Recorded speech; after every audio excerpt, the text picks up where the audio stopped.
Hi, night டின்னருக்கு கொஞ்சம் ஸ்பெஷலான ரெசிபிஸ் தான் பண்ண போகிறேன். வீட்டில் வந்து சீ ஃபுட்ஸ் வாங்கியே ரொம்ப நாள் ஆன மாதிரி இருக்குது. அதனால் இன்றைக்கி மீனும் இறாலும் வாங்கியிருந்தேன். பாதி மீனை வந்து ஃப்ரீசரில் வந்து ஸ்டோர் பண்ணிட்டேன். நாளைக்கு காலையில் வந்து மீன் குழம்பு வைக்கலான்னு சொல்லிட்டு மீதி மீனை வந்து மசாலாலாம் போட்டு ஃபஸ்ட்டு ஊற வச்சுட்டா அது லாஸ்ட்டாக நம்ம வறுத்துக்கலான்னு சொல்லிட்டு. இதுக்கு ரொம்ப மசாலாவும் போட்டாலும் நமக்கு வந்து இந்த டேஸ்ட் வந்து போயிடும். காரத்தூள், மல்லித்தூள், கொஞ்சோண்டு ஜீரகம், மஞ்சத்தூள், லெமன், உப்பு அவ்வளோதான் போட்டு நல்லா ஊற வச்சுட்டு ஒரு 1 ஹவர் கிட்ட மேக்னேட் பண்ணி ஊற வச்சு பொரிச்சு பாருங்களேன். டேஸ்ட் வந்து சூப்பராக இருக்கும்.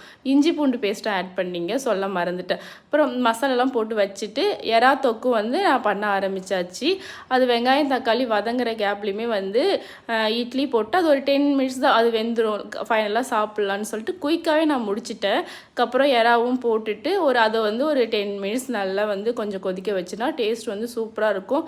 அப்புறம் கடைசியாக அந்த ஃபிஷ் ஃப்ரை வந்து பொறுத்து நல்லா சுட சுட வந்து இட்லி கூட வந்து எறா தொக்கு மீன் வச்சு சாப்பிட்டா சூப்பராக இருந்துச்சு. தேங்க்யூ ஃபார் வாட்சிங்.